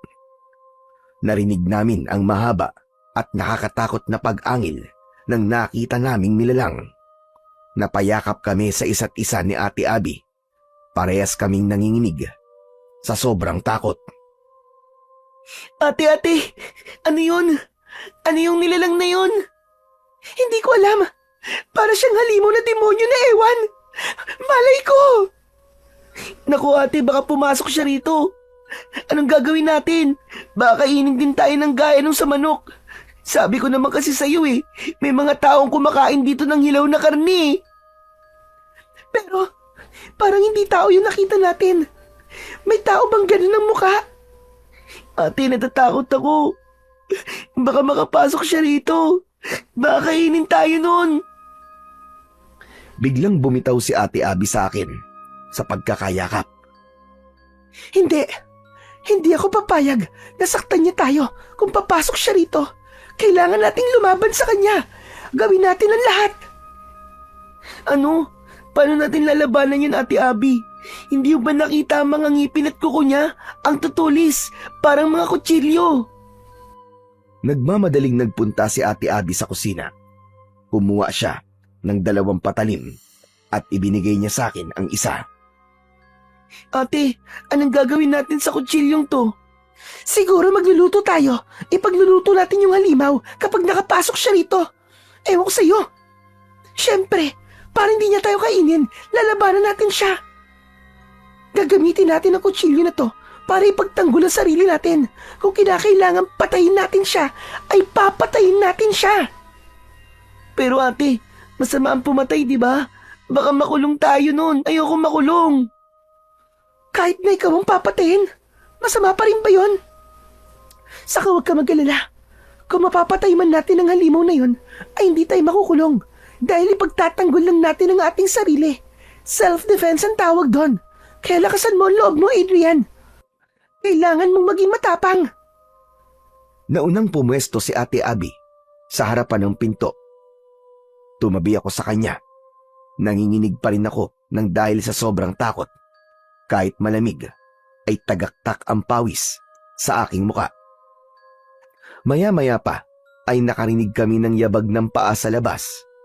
Palapit yon ng palapit sa pinto. Tumigil ang yabag sa harap ng pinto, kaya maigpit kong hinawakan ng kutsilyo. Tinignan ko si Ate Abby. Hindi niya inaalis ang tingin sa pinto at nakatutok doon ang kutsilyong hawak niya. Hanggang sa bumukas ang pinto, sabay kaming napasigaw ni ate sa sobrang takot at gulat. Hoy! Ano't sumisigaw kayong dalawa? Ako ito! Sa sobrang tuwa ko na makitang ligtas si Lola Melda, ay tumakbo ko sa kanya at mahigpit ko siyang niyakap. Lola, buti na lang at buhay pa po kayo. Akala ko po kung ano na po nangyari sa inyo At bakit naman ganyan na sinasabi mong bata ka? Ano bang iniisip mo? Na mamamatay ako? Kasi po, nagising po si Adrian na wala kayo. Kaya po lumabas kami para hanapin kayo. Tapos Lola, may nakita po kaming parang halimaw sa likod ng bahay niyo. Nakakatakot po ang itsura niya. Para po siyang tao, pero sigurado po kami na hindi po siya tao. Ano ba sinasabi mo, Abi? At hindi kita maintindihan.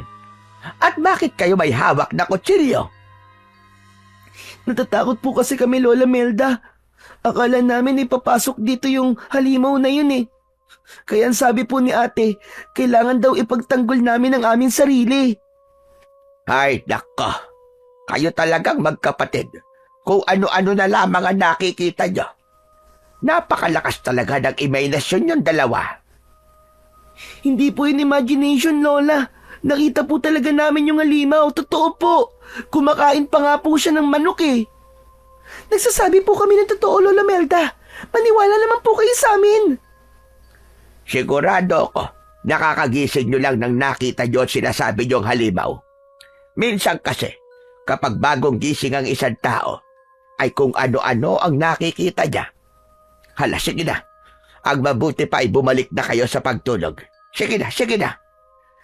Pero Lola Melda, Adrian, ayaw nyo naman siguro na magalit ako, hindi ba? Sundin nyo na lang ako. Sige na, matulog na kayo uli. Bagsak ang balikat na bumalik ako sa papag para humiga. Isinarado na ni Lola Melda ang pinto at ibinalik niya ang mga kutsilyo sa kusina. Nang tumabi na si Ate Abby sa akin, ay pinilit kong matulog. Pero hindi ko magawa.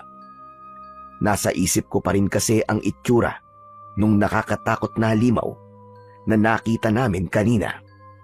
Natakot ako na baka hanggang sa panaginip ay makita ko siya. Pagsapit ng umaga, pagkatapos naming kumain ng almusal, ay umalis si Lola Melda para pumunta sa kanyang taniman. Kaya nagkaroon kami ng pagkakataon ni Ate Abby na mag-usap ng kaming dalawa lang. ate, sa tingin mo ba, ay imagination lang natin yung nakita nating halimaw kagabi? Ano ka ba, Adrian? Imposibleng imagination lang natin yun. Dalawa tayo nakakita eh. Pero kung ako, o kaya ay ikaw lang ang nakakita, posibleng imagination lang yun. Alam mo, nagtataka na talaga ako kay Lola. Parang palagi niya sinasabing hindi totoo ang mga kakaibang bagay na nakikita natin sa lugar na ito. Kaya nga ate, parang may mga hindi talaga sinasabi sa atin si Lola. Ano kaya yun? Doon pa lang sa walang bawang at asin sa lugar na ito ay nakapagtataka na talaga. Sana naman ay sunduin na tayo rito ni Papa. Pakiramdam ko, hindi na tayo ligtas dito. Bakit pa kasi tayo dinala dito ni Papa eh? Hindi niya siguro alam ang mga kakaibang nangyayari rito. Kasi kung alam niya lang malamang, hindi niya tayo dadalhin dito. Matapos namin mag-usap ni Ate Abby, ay nagpaalam siya sa akin na maliligo siya. Ako naman ay kinuha ko ang aking cellphone na malapit ng malobat. Ilang araw na kasi kami roon at dahil sa walang kuryente ay hindi kami makapag-charge ng mga gadget namin. Habang naglalaro ako ng games sa cellphone ay lumabas na si Ate Abby sa banyo. Sakto na may kumatok sa pinto. Ang akala ko ay si Lola Melda na yon, kaya nagmamadali kong binuksan ang pinto. Pero nagulat ako nang isang matandang lalaki ang nasa labas. Agad siyang ngumiti ng napakalaki. Kahit nakangiti siya, ay may takot akong naramdaman sa kanya. Matangkad ang matandang yon, at kahit may edad, ay masasabi ko na matikas pa rin ang tindig niya. Lumapit si Ate Abby sa akin at maging siya ay nagulat sa matandang lalaki.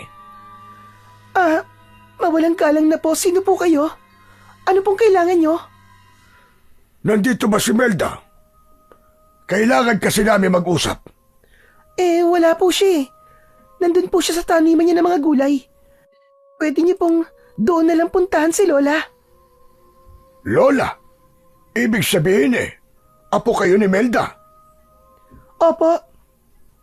Apo niya kayo. Pero iba ang amoy ng dugo niyo. Sabihin niyo nga, hindi niyo kadugo si Melda, tama ba? Nakakaamoy po kayo ng dugo? Oo, lalo na sa mga taong kagaya niyo. Ang babata niyo pa. Ilang taon na kayo? 10 taon na po ako. Ito pong ate ko, 17 na po. Sariwan-sariwa. Hindi ko akalain na totoo ang sinabi sa akin ng isang bata na may mga bisitang tao si Melda. Mas lalong tumindi ang takot ko nang dahil sa paraan ng pagtingin ng matandang yun sa amin. Para siyang nakatingin sa isang napakasarap na pagkain. Bagyapan ng laki ang kanyang mga mata. Alam ko na parehas kami ng nararamdaman ni Ate Abby dahil iniharang niya ang sarili niya sa unahan ko na para bang pinoprotektahan niya ako. Hindi po ba sinabi ko nang wala po rito si Lola? Nandun po siya sa taniman ng gulay. Kung importante po ang dahilan kung bakit niyo po siya gustong makausap, puntahan niyo na lang po siya roon. Magsasalita pa sana ang matandang lalaki nang biglang dumating si Lola Melda. Malalaki ang mga akbang na lumapit siya sa amin at bahagya niyang itinulak ang matandang lalaki. Lumayad mo, mga apo ko, Alberto! Alam ko, nasa utak mo! Bakit naman hindi mo sinabi? Nabibisita ka mga tao. Mabuti na lang at may nakapagsabi sa akin. At sino namang makatigdila ang nagsabi sa iyo? Yung batang nakita ng apo mong lalaki sa gubat. Siyang nagsabi sa akin. Batang-bata pa mga apo mo, Melda. Bakit hindi mo sila ibahagi sa akin? Nakakasawa ng mga hayop sa gubat. Matagal-tagal na rin. Simula nung huling beses na... Tama na, Alberto.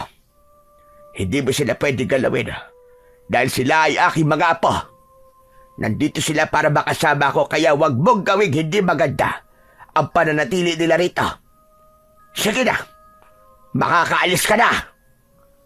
Masyado kang madamot, Melda. Pakiramdam ko tuloy ay hindi ka nakabilang sa amin. Ikaw ba parang hindi kabilang sa amin dahil masyado kang hayok? Subukan mo lang na may gawing hindi maganda dahil ako makakalaban mo. Umalis ka na, Alberto! At huwag ka na babalik dito! Hindi ko may papangakong hindi na ako babalik, Melda. Hindi ko may papangako. Nakakatakot na ngumisi ang matandang lalaki na tinawag ni Lola sa pangalang Alberto. Sinulyapan pa niya kami ni Ate Abby bago siya tuluyang naglakad palayo. Nang wala na si Alberto, ay pumasok na si Lola Melda at agad niyang isinarado ang pinto.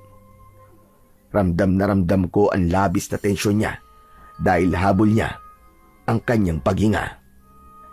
Bakit niyo pinagbuksan ng pinto si Alberto? Bakit? Naku, sorry po Lola. Akala ko po kasi kayo po yun eh. Kumatok lang po kasi siya at hindi po nagsalita. Lola, bakit parang takot na takot po kayo? Sino po ba ang Alberto na yon? Hindi niyo na kailangan malaman pa. Huwag na kayo magtanong. Basta, huwag na huwag kayo lalabas ng bahay ko kahit anong mangyari. Nagkakaintindihan ba tayo? Lola, sa tingin ko po, kailangan niyo na po sabihin sa amin kung ano ba talaga ang nangyayari. Pasensya na po. Pero, ramdam po namin ni Adrian na may itinatago po kayo sa amin. Hindi po biro ang mga sinabi ni Alberto. Anong ibig niya sabihin na bakit hindi mo kami ibahagi sa kanya? Lola, maaari pong bata pa kami, pero marunong na kami makaintindi. Kaya please lang po, sabihin niyo na po ang dapat naming malaman. Wow ate, ang galing mo ah. Para kang artista, para kang si Maricel Soriano ah. Pwede ba Adrian? Hindi ako nakikipagbiruan sa iyo ah. Seryoso ako ngayon. Tama ka. Tama ka, Abby. Oras na nga siguro para malaman niyo ang katotohanan. Total, alam na ni Alberto na nandito kayo. Kaya wala nang dahilan pa para maglihim ako. Mas makabubuti kung sa akin nyo na malalaman ng lahat kaysa sa iba. Itong baryo ito ng mga aswang. Lahat ng taong nakatira rito ay mga aswang. Kaya wala ritong bawang at asin. Ay dahil takot sa mga yon ang aswang. Lola, ang sabi ko ay ang totoo ang sabihin nyo. Bakit kayo gumagawa ng kwentong hindi naman totoo? Ang katotohanan na gusto nyo, hindi ba? Sinasabi ko na kung ano ang totoo. Kaya ako natakot nang malaman kong 1 buwan kayong mananatili rito. Ay dahil alam kong mahihirapan akong itago kayo sa mga aswang na kagaya ni Alberto. Si Alberto ay isang aswang na hayok sa laman at dugo ng tao. Hindi siya nakukontento sa mga ligaw na hayop sa gubat. Kaya mapangalib siya sa mga taong kagaya nyo. Ang sabi niyo po ay aswang ang lahat ng nakatira rito. Pero, bakit po kayo nandito? Yun ay dahil isa rin akong aswang. Kinalabutan ako sa sinabing yun ni Lola Melda. Nagtayuan ang lahat ng mga balahibo ko sa katawan. Hanggang sa napayakap ako kay Ate Abby. Sabay kaming napaatras nang dahil sa takot. Kung totoo po mga aswang, at isa kayong aswang, Lola Melda, ang ibig sabihin po ay papatayin at kakainin mo kami. Hindi ko yan gagawin sa inyo. Dahil mga apo ko kayo. Mahal na mahal ko kayong dalawa. Bakit ako maniniwala sa inyo? Eh hindi mo naman kami kadugo. Hindi mo totoong anak si Mama. Sinagot ko na ang bagay na yan dati pa, Abi.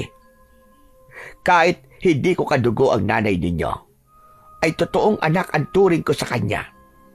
Kaya hindi ko kayang saktan ang mga anak niya. Isipin nyo nga, kung masama akong aswang at kumakain ako ng tao, sa tingin nyo ba ay mabubuhay na matagal ang nanay nyo? Hindi ba dapat nung nakita ko siya sa gubat, ay pinatay at kinain ko na siya? Oo, isa akong aswang. Pero hindi ako pumapatay ng tao, gaya ni Alberto. Hindi muna nagsalita si Ate Abby. Habang ako naman ay nakatingin lang kay Lola Melda. Parang nadurog ang puso ko nang magsimulang lumuwa si Lola Melda. Maniwala kayo sa akin, mga apo.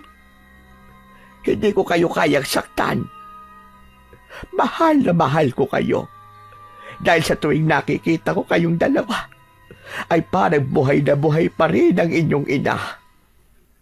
Naramdaman ko ang sinseridad sa lahat ng sinabi ni Lola Melda. Lumapit ako sa kanya at walang takot ko siyang niyakap. Naniniwala po ako sa inyo, Lola. Kasi matagal na po kami rito ni Ate. Kung masama po kayong aswang, ay dapat dati pa kayo may ginawang hindi maganda sa amin. Sorry po kung nagduda po ako sa inyo. Natatakot lang po kasi ako eh. Naiintindihan ko kayo.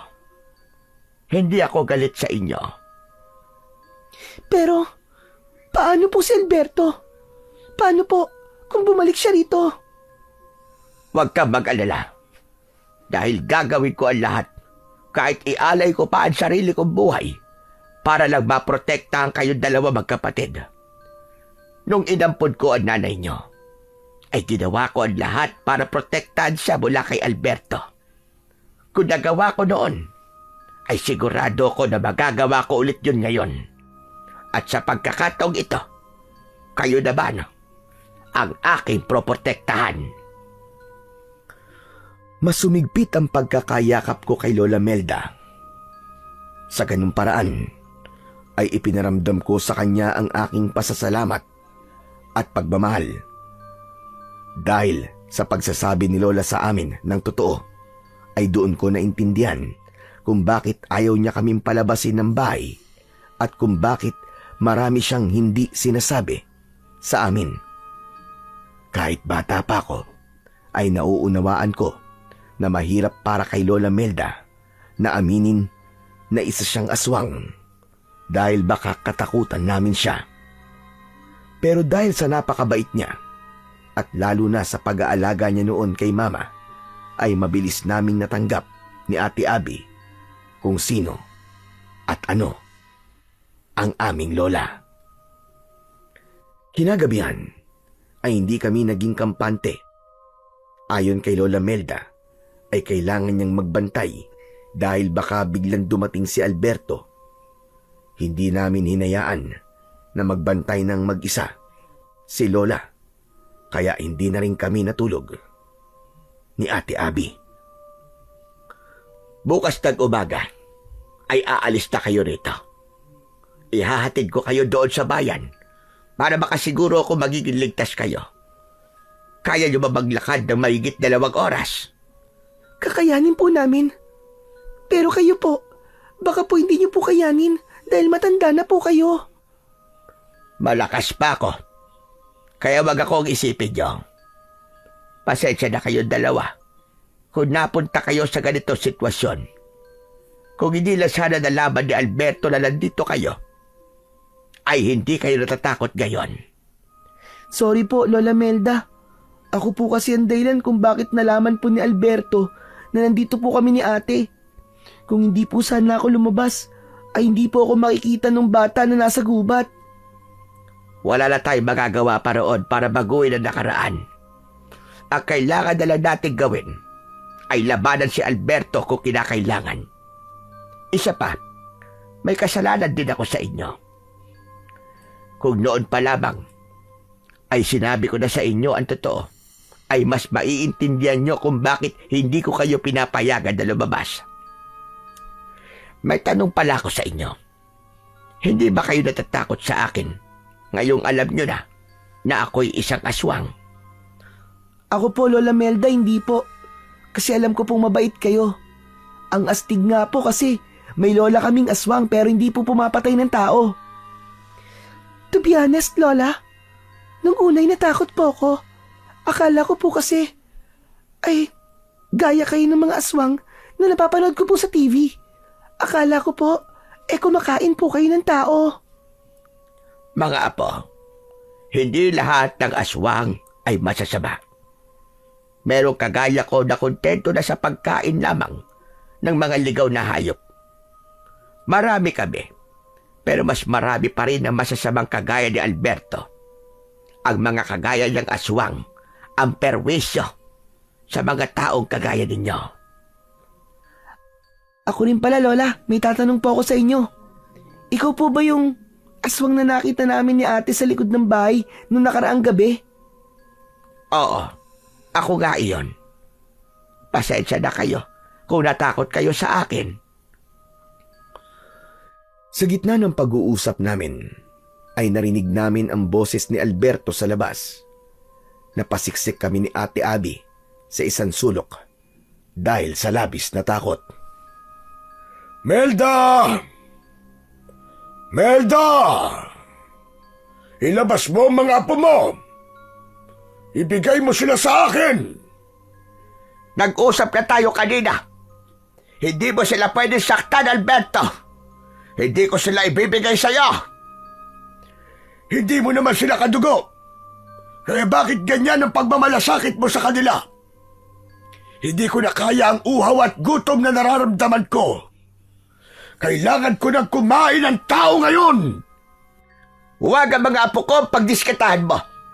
Umalis ka na, Alberto. Dahil hindi ka magtatagumpay sa gusto mo mangyari. Biglang tumahimik sa labas. Nakiramdam ako, pero hindi ko na naramdaman ang presensya ni Alberto. Lola, umalis na po ba siya? Wala na po ba si Alberto? Hindi pa. Nararamdaman ko nasa labas pa rin siya, apo.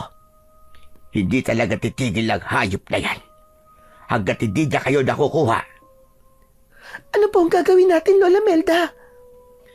Kinuha ni Lola Melda ang 2 kutsilyo sa kusina at ibinigay niya yun sa amin ni Ate Abby. Heto, gamitin niyo yan kung kinakailangan. Huwag kayo matakot at magdalawang isip. Nasaktan si Alberto. Dahil kung hindi niyo siya sasaktan, ay kayo at sasaktan niya. Pero huwag kayo mag-alala. Dahil nandito ako, mga apo. Poprotektahan ko kayo. Hindi ako papayag na may magyaring masama sa inyong magkapatid. Takot na takot akong hinawakan ng kutsilyo. Maya-maya pa ay nakarinig kami ng mga kaluskos sa labas na parabang may tumatakbo ng paikot sa kubo. Pinilit kong maging matapang dahil alam ko na walang magandang mangyayari kung patuloy lang akong matatakot. Nagulat kaming lahat nang biglang nagiba ang pinto. Napasigaw kami ni Ate Abby nang pumasok mula roon si Alberto na may nakakatakot na ngisi. Sa isang kisap mata ay nagbago ang kanyang anyo. Mula sa pagiging tao ay naging aswang siya. Nakakatakot ang itsura niya. Naglalaway siya na parabang isa siyang gutom na mabangis, na hayop. Ngunit mas lalo kaming nagulat ni ate nang si Lola naman ang naging aswang. Tumayo siya sa harapan namin ni Ate Abby para hindi makalapit sa amin ang aswang na si Alberto. Subukan mo kumakbang ng isa pa at sisiguraduhin ko hindi mo magugustuhan ang gagawin ko sa'yo. Parehas tayong aswang, kaya hindi na dapat umabot pa sa ganon. Tigilan mo na ang pagpoprotekta mo sa mga taong yan, lalo na't hindi mo naman sila kadugo. Kahit na hindi ko sila kadugo, ay mga apo ko pa rin sila. Alam mo kakayahan ko, Alberto. Kaya kung gusto mo pang sikatan ka ng araw bukas, ay umalis ka na. Hindi ako aalis hanggat hindi ko nakukuha ang mga apo mo. Sinunggaban ni Alberto si Lola Melda. Sinalubong naman ito ni Lola at kinalmot niya si Alberto sa dibdib. Sandaling napaatras si Alberto pero agad din yung umatake. Tatakbo sana si Alberto papunta sa amin ni Ate Abby pero mabilis siyang hinawakan ni Lola sa balikat at hinila pabalik. Nanlaki ang mga mata ko nang walang kahirap-hirap na binalibag ni Lola si Alberto. Sinunggaban yun ni Lola Melda at kinagat sa leeg. Nang lumingon si Lola sa amin ay napasinghap kami dahil hindi kami sanay na makita siya na nasaan yung aswang. Hindi na makakabago nito si Alberto. Kunin niyo ang importante niyong mga gamit at aalis na kayo rito. Nagmamadaling kinuha ni Ate Abby ang wallet niya. Dinala rin namin ang aming mga cellphone. Bumalik na si Lola Melda sa pagiging tao at nagmamadali kaming lumabas ng bahay. Iniwanan namin si Alberto na halos hindi na makagalaw. Kailangan natin bilisan. Kailangan nyo na makaalis sa baryong ito sa lalo madaling panahon. Hindi po kaya masundan po tayo ni Alberto, Lola Melda? Sa tindi ng pinsala niya, ay hindi na yun makakasunod. Kaya wag mo na siyang alalahanin. Pero Lola Melda, ang galing niyo po palang makipaglaban. Biruin niyo po, kahit mas malaki po sa inyo si Alberto, ay nabalibag niyo po siya. Dahil kapag nasaan yung aswang ako, ay mas malakas ako. Huwag na tayo magkwentuhan. Bilisan na natin. Mula sa mabilis na paglalakad, ay tumakbo na kaming tatlo. Nasa unahan namin si Lola Melda at nakasunod kami ni Ate Abby sa kanya. Hindi pa rin nawala ang takot ko. Panay ang lingon ko sa likuran namin upang masiguro ko na hindi na nakasunod doon si Alberto. Dahil sa ginawang pakikipaglaban ni Lola Melda kay Alberto, ay naipakita niya sa amin na talagang mahal na mahal niya kami at napatunayan din ni Lola na hindi lahat ng aswang ay masama. Hindi nagtagal ay nakalabas na kami sa mismong baryo pero kailangan pa naming tahakin ang napakahabang kalsada para makarating kami sa mismong bayan. Bilog ang buwan ng gabing yon, kaya kahit paano ay naaaninag namin ang aming dinadaanan. Makalipas ang ilang minuto ay napansin ni Lola Melda na pagod na kami ni Ate Abby. Doon na niya sinabi na maaari na kaming maglakad na lamang dahil mukhang hindi na kami masusundan ni Alberto. Lola, salamat po kasi iniligtas niyo po kami kay Alberto. Hindi nyo kailangan magpasalamat sa akin. Dahil ginawa ko lang ang gagawin ng isang lola kapag nasa panganib ang kanyang mga apo. Wala akong ibang gustong mangyari ngayon, kundi ang ligtas kayong makauwi sa inyong bahay sa Maynila. Kapag po ba naihatid niyo na po kami sa bayan, ay babalik pa po kayo sa baryo niyo? Oo, pero huwag kayo mag-alala sa akin. Dahil sigurado ko na hindi ako gagambalain ni Alberto kapag nalaman niya na wala na kayo sa bahay ko. Kayo lang naman ang gusto nung makuha, kaya siya nanggugulo. Ano po kaya? Kung sumama na lang po kayo sa amin, doon na lang po kayo tumira sa amin, Lola. Gustuhin ko man ay hindi maaari. Dahil ako ay isang aswang. May mga gabi na hindi ko kayang pigilan ang aking pagiging aswang dahil kailangan kong kumain ng sariwang karne ng hayop. Sigurado ko na kapag nalaman nyo ng mga tao sa inyong lugar, ay magiging malaking problema yon, hindi lang sa akin, kundi lalong-lalo na sa inyo. Biglang tumigil sa paglalakad si Lola Melda. Luminga siya sa paligid na para bang may nakikita siya na hindi namin nakikita ni Ate Abby. Lola, bakit po kayo minto? Si Alberto. Nararamdaman ko siya. Nasundan niya tayo. Mabilis kaming nagtago ni Ate sa likod ni Lola nang biglang lumitaw sa aming unahan si Alberto na nasa anyong aswang. Kahit sugatan na siya, ay parang hindi man lang siya nakakaramdam ng panghihina. Agad namang nag-anyong aswang ulit si Lola Melda at inihanda niya ang kanyang sarili sa muling pakikipaglaban kay Alberto. Sa tingin mo ba, Melda, ay hahayaan ko na makaalis sa mga apo mo? Sila ang magiging hapunan ko ngayong gabi. Gutom na ako. Kaya ibigay mo na sila sa akin para matapos na tayo rito. Nakakapagsisi na hindi pa kita tinuluyan kaninang animal ka. Ito tandaan mo. Kailangan mo muna dumaan sa ibabaw ng aking bangkay bago mo makuha ang aking mga apo. Kung ganon, ay ikaw muna ang papatayin ko para mawala na ang sagabal sa gusto kong mangyari. Sumugod ang aswang na si Alberto kay Lola Melda. Muli itong sinalubong ni Lola, pero nang malapit na sila sa isa't isa, ay bigla na lamang nawala si Alberto. Nagulat na lang kami nang sumulpot si Alberto sa likod ni Lola Melda at bumaon sa likod ni Lola ang matutulis nitong mga kuko. Mabilis na humarap si Lola Melda, pero sinalubong siya ng pagkagat ni Alberto sa balikat. Malakas na napasigaw si Lola Melda nang dahil sa labis na sakit. Umiiyak na kami noon ni Ate Abby dahil sa pag-aalala para sa aming lola. Kahit may hawak kaming kutsilyo, ay wala kaming lakas ng loob na labanan si Alberto dahil sa nakakatakot niyang anyo. Sinuntok ni Alberto sa sikmura si Lola Melda. Nanghihinang napaluhod sa lupa si Lola. Lola! Lola Melda! Tumakas na kayo. Sige na. Iwanan niyo na ako rito. Iligtas niyo ang mga buhay ninyo. Biglang niyakap ni Lola Melda si Alberto at kinagat niya yun sa leeg. Nagpumigla si Alberto pero hindi yun pinakawalan ni Lola Melda. Umalis na kayo habang kaya ko pang pigilan ang hayop na ito. Sige na mga apo. Umalis na kayo.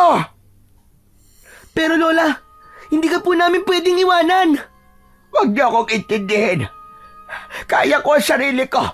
Bilisan niyo na. Umalis na kayo. Adrian, tara na. Sundin na lang natin ang sinasabi ni Lola.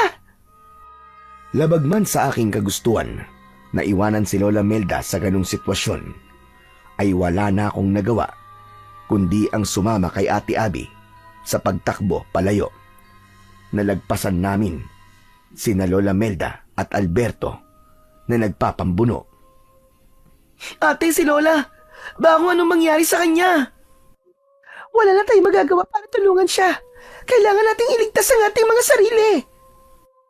Hindi ko napigilang lumingon at nanlaki ang mga mata ko nang makita kong binuhat ni Alberto si Lola Melda at ibinalibag sa gitna ng kalsada.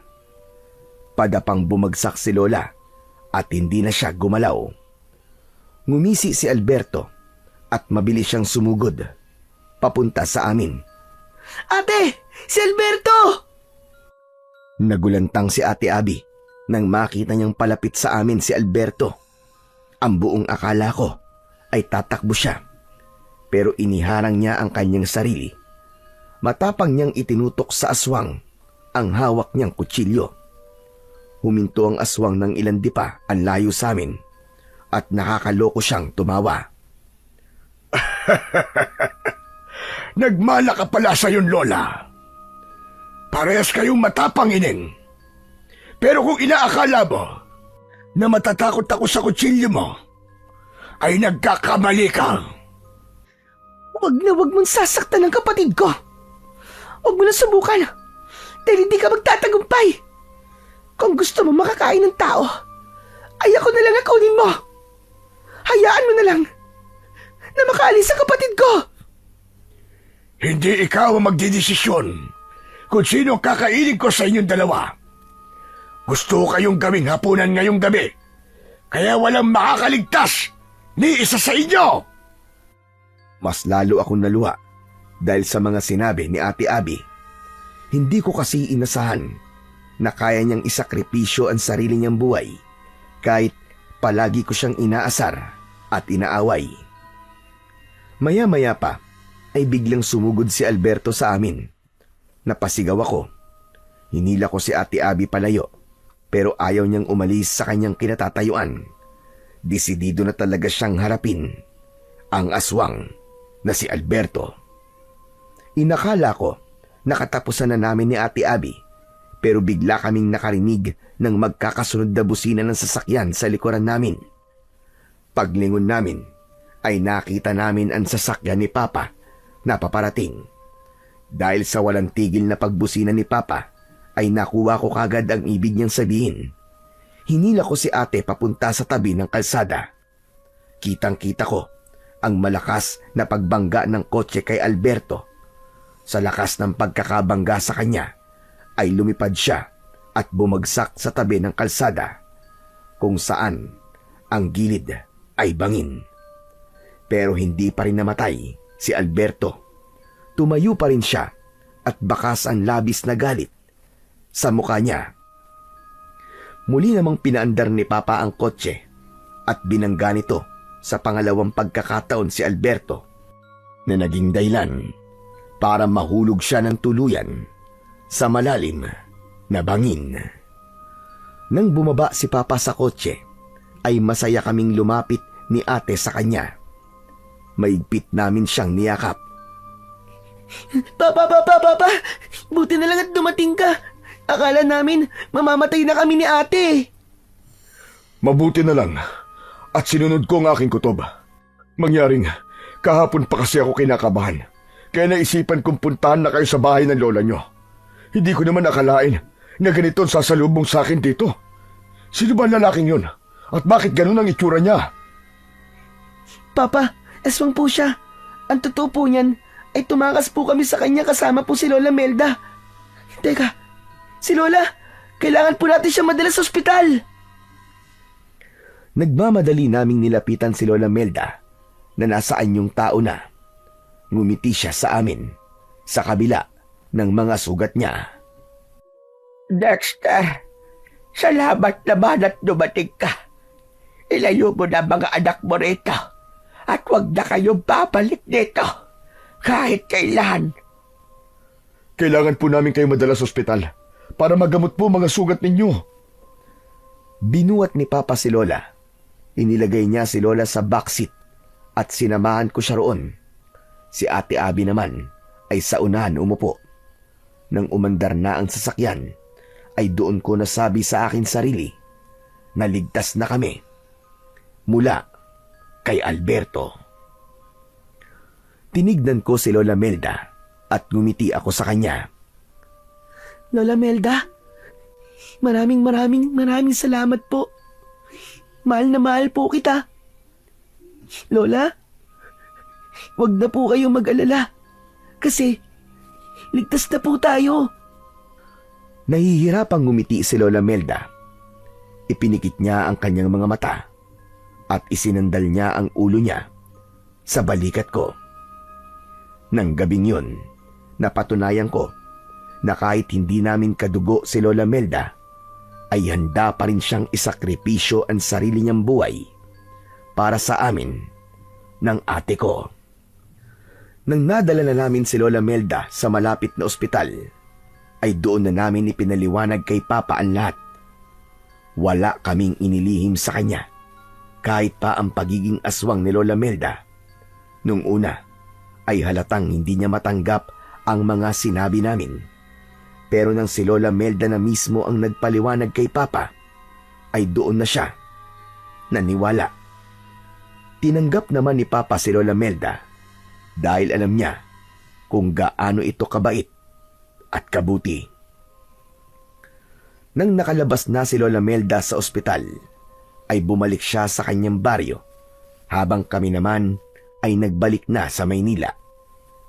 Paminsan-minsan ay dumadalaw siya sa amin sa Maynila at nalaman namin na namatay pala si Alberto sa pagkakahulog nito sa malalim na bangin. Ang pangyayaring yon sa aming buhay ang naging daan para magkaayos kami ng tuluyan ng aking ate Abby. Napagtanto namin na sa huli ay kami pa rin ang magtutulungan. Doon ko naunawaan na kami lang ni Ate Abby ang tunay na magkakampi. At yun ang aral na hindi ko makakalimutan magpakailanman.